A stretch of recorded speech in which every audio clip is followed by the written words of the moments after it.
Montana Territory, June 1879. The first time Elijah Grant saw her, she was climbing down from a supply wagon. Boots too fine for the dirt. Eyes too tired for someone that young. She looked like trouble that had already been through hell. Elijah stepped off the porch of the trading post, his hat tipped forward against the harsh sun. He had just come back from rounding up strays near the mussel shell and had only stopped in town for a bag of flour and a nail puller. He was not expecting to find a woman like her standing in front of the livery with her hands clenched into fists and her mouth set like stone. Someone behind him muttered, "They sent her back on the next wagon." Elijah turned his head. "Who did?" The storekeep, old Randall, spat into the dust. "That ranch south of the river. The one run by the men who think they own half the territory. Took her in for work, then tossed her out, said she caused trouble." Elijah watched the woman. She was not crying, just standing there, shoulders squared, waiting for something, maybe nothing. There was a tear in the sleeve of her dress near the elbow. Dust covered the hem. She had been riding a while. "What kind of trouble?" Elijah asked. Randall shrugged. "The usual, men like that never like a woman who speaks her mind. She lasted a week.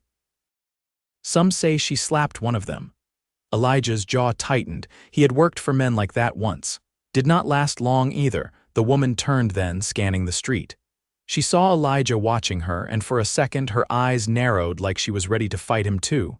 Then she looked away. He walked toward her anyway. "You looking for someone?" he asked. "No," she said. "I am done looking." Her voice was quiet but not weak. There was steel in it. She looked up at him again, this time really seeing him. "I am Elijah Grant," he said. She hesitated. "Evelyn Walker." She did not offer her hand, and he did not push it. He nodded, then looked past her at the wagon driver unhooking the mules. "You got anywhere to go?" "I will find something," she said. "You do not belong with men like that." Her eyes flicked up again, sharper this time. "And what kind of man are you?" He did not answer right away. Instead, he shifted his weight and said, "I got a place 2 hours north, small homestead. I work cattle mostly. It is quiet. You would be safe there. Just until you figure out what is next." She studied him for a long time like she was waiting for the catch. He let her. Finally, she asked, "Why would you help me?" "Because I know what it is like to be thrown out of somewhere and have no one give a damn." Evelyn looked away. Her hands were shaking now, just a little. "I had a job. They said I was too difficult." "I believe that," he said lightly. Her lips twitched, not quite a smile, and she sighed. "You are serious." "I would not have offered if I was not." She looked back at the wagon, then at the dusty road stretching out of town. "All right," she said, "just until I find something else." They rode out that afternoon, her on the back of his roan gelding, her bag tied behind the saddle. She did not talk much. He did not ask much. But when they stopped to water the horse by the creek, she bent to splash her face, and he caught a glimpse of bruises blooming faint along her jaw. He did not say a word about it. That night they made camp under a thicket of pine. Elijah built a fire, and Evelyn sat across from him, her arms tucked close to her body. "You live alone?" she asked. He nodded. 4 years now. Family?" He stirred the beans heating over the flame. "Had a brother, died in the war, parents gone before that." She nodded slowly. "I have 2 boys. Elijah stopped stirring. She did not look at him when she said it.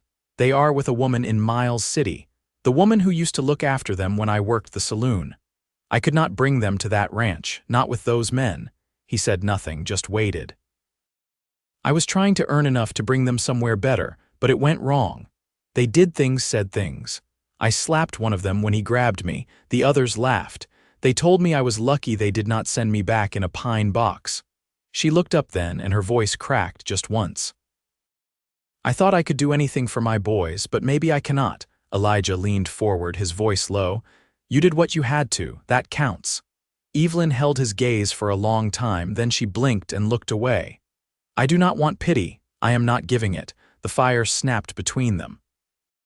In the morning they reached his land. A small cabin sat tucked against the base of a hill with a lean-to barn and a split-rail fence. Chickens scratched near the porch. A dog barked and ran up to them, tail wagging. Evelyn smiled for the first time. "His name is Boone," Elijah said. He likes anyone who feeds him. Inside, the cabin was clean but plain.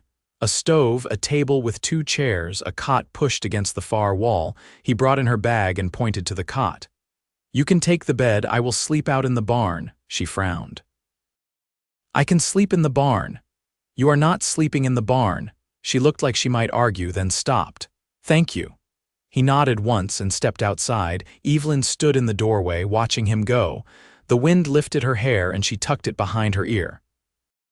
Her eyes followed him all the way to the barn.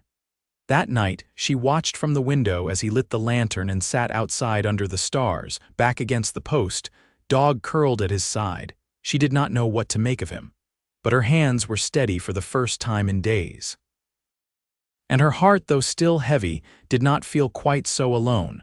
By the 6th day, Evelyn had cleaned out the stovepipe, mended the split in the porch step, and replanted half the kitchen garden with seed Elijah had stored in a cracked wooden box. She did it without instruction, and he never questioned her judgment. The quiet between them had shaped into something easier, neither brittle nor burdened, just settled like dust after a long wind. She rose early before the rooster and sat outside with a chipped mug of coffee, watching the ridge catch the morning light. Elijah would pass her on his way to the pasture, nod once, sometimes offering a word or two about weather or calves. He never lingered. She didn't ask him to. That evening, after a long stretch repairing fence posts along the far field, Elijah returned with a limp and a streak of blood darkening the leg of his trousers. He said nothing about it, just tethered the gelding and leaned against the cabin wall, jaw tight. Evelyn stepped out with a basin and clean cloth. "Sit down." "I've had worse," he said, not moving, "and you're about to have worse still if you track blood through the cabin." He gave her a look, but did as she said, settling on the low bench by the door. She knelt beside him and rolled up the fabric. The cut was shallow but long, a barbed wire snag likely. She poured water over it, her hands steady. "You always this quiet?" she asked, not looking up. "Only when I've got nothing worth saying." "I think it's more than that." He flinched slightly as she cleaned the wound. "What do you think it is? You don't like people guessing at your thoughts." He didn't answer. She tied the cloth snug around his calf and sat back on her heels.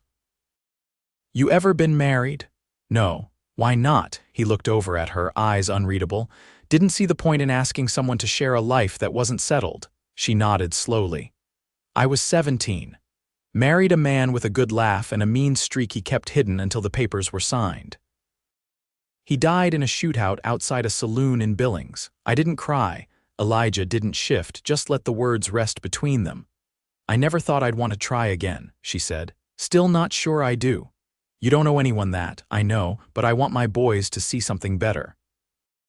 A home that doesn't crack like glass when a door slams." The lantern inside the cabin flickered against the window pane, casting dim gold across her cheekbones. She stood and dusted off her skirt. "You hungry?" she asked. He nodded once. She stepped inside, leaving the door open behind her. He followed. Dinner was boiled potatoes and the tail end of a salt pork round.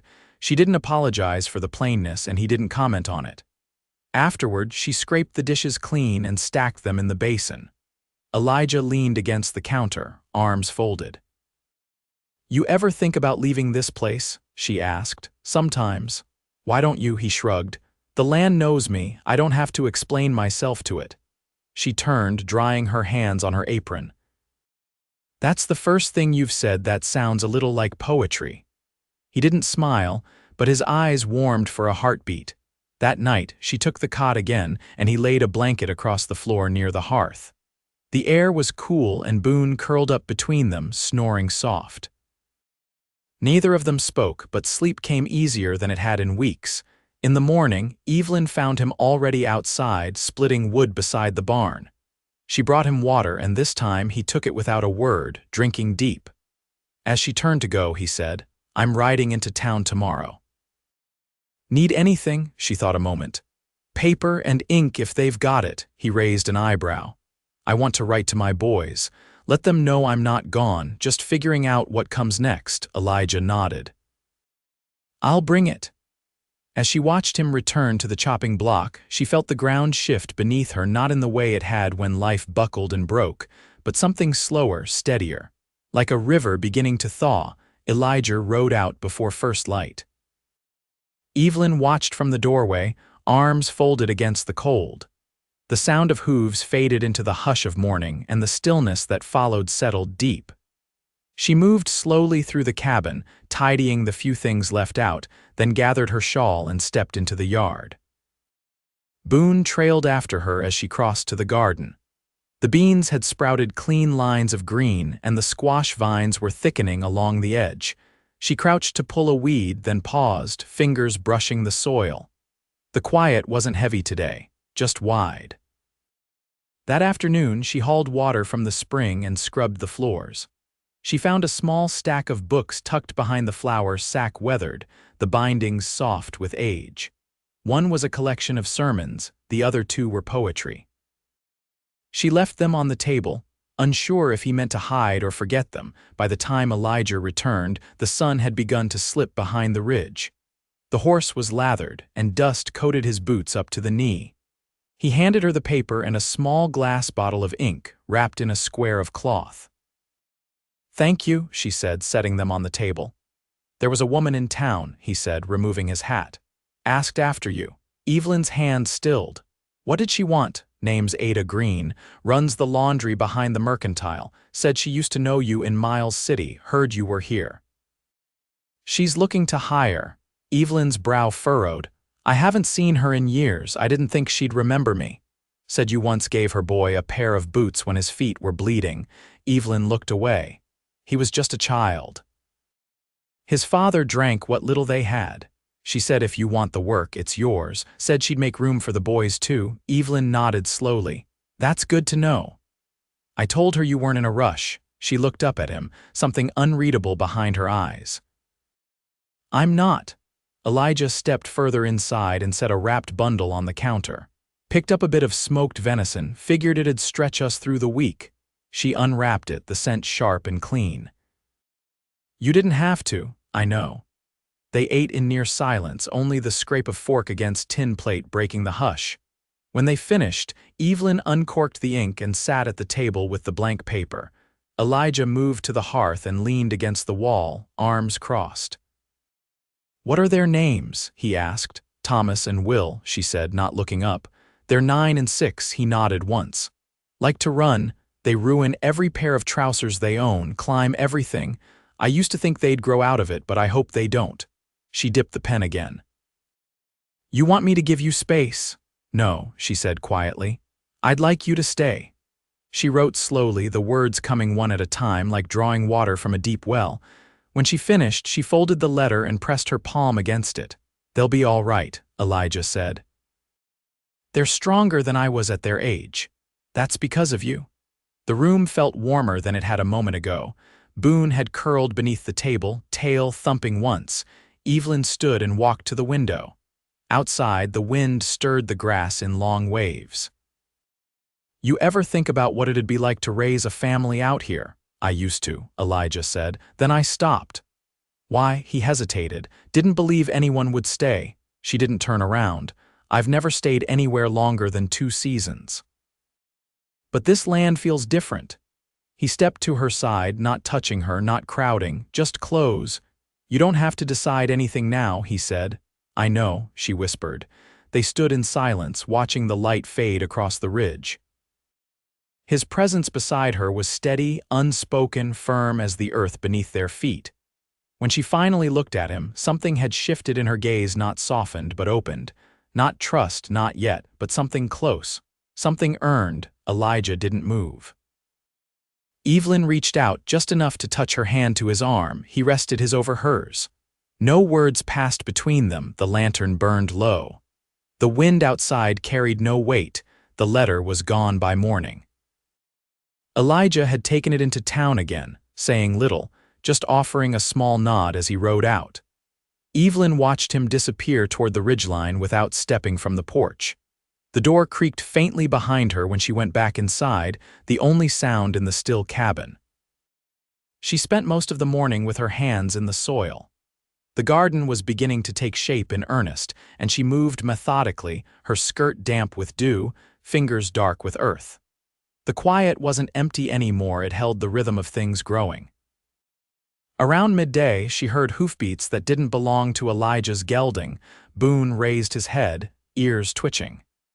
Evelyn stood slowly, brushing her palms against her apron.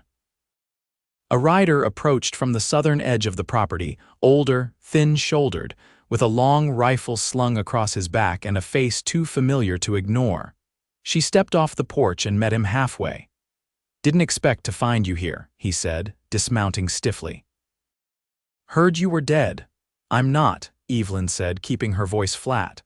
"What do you want, Henry? You always knew how to cut straight to it," he said, tugging off his gloves. "I ran into Ada. She said you might be looking to get your boys back." Evelyn's jaw tensed. "You think that's your concern? I think you're still in over your head, and I think you forget who helped you that winter in Miles." "You helped because you owed my brother," she said. "Not out of charity." Henry's face twitched briefly. "Still, I've got a wagon, I've got room. I could take you to them. They're not yours to take me to. You don't even have a plan, Evelyn. I didn't ask for your opinion." He looked past her toward the cabin. "You living with him now, I'm staying with him, that's different. He's not your kind. He's not even from the towns." She stepped forward, voice low. "And men like you are." Henry took a breath, then exhaled hard. "I'll be in town through the week. If you come to your senses, I'll be there." He mounted without waiting for a reply and rode off without another word.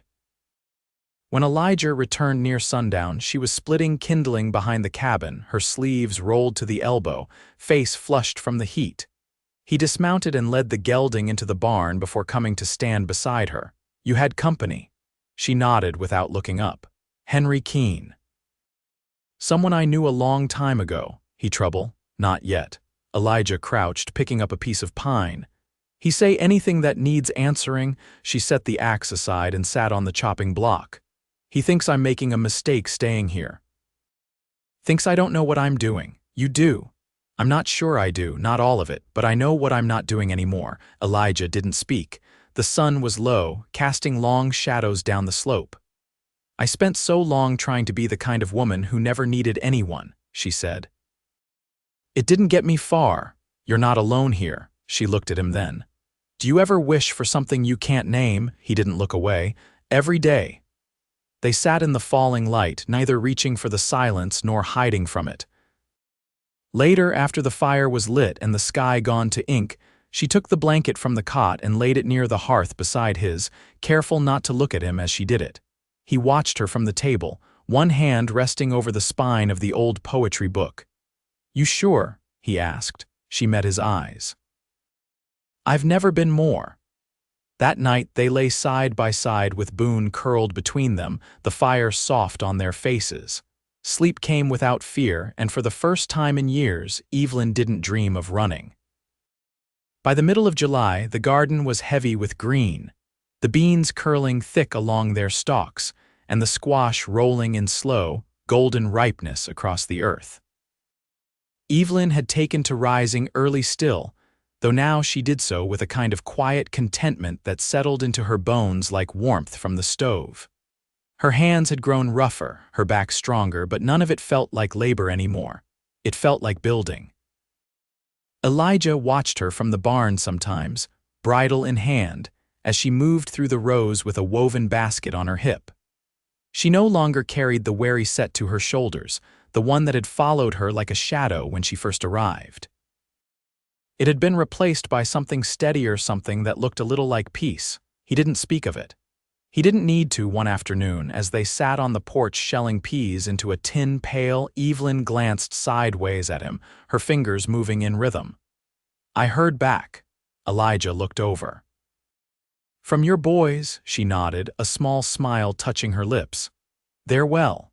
Ada says they've been helping at the laundry and Thomas taught Will to tie his own boots. She said they ask about me every evening." He didn't interrupt.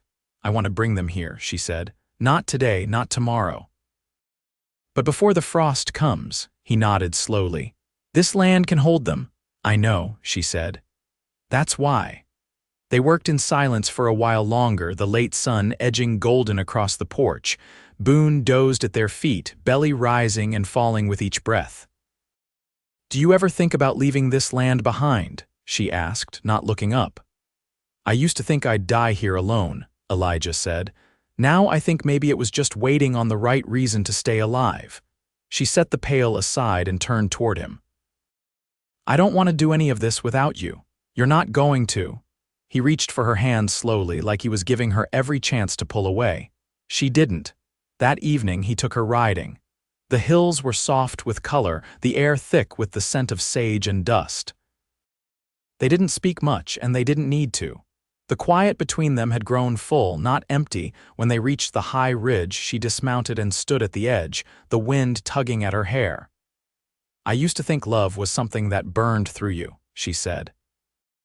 Quick and cruel, he came to stand beside her. "Maybe it only burns when you try to hold it with the wrong hands." She looked at him then, eyes steady. "You're not afraid I'll leave?" "I was," he said, "but not anymore."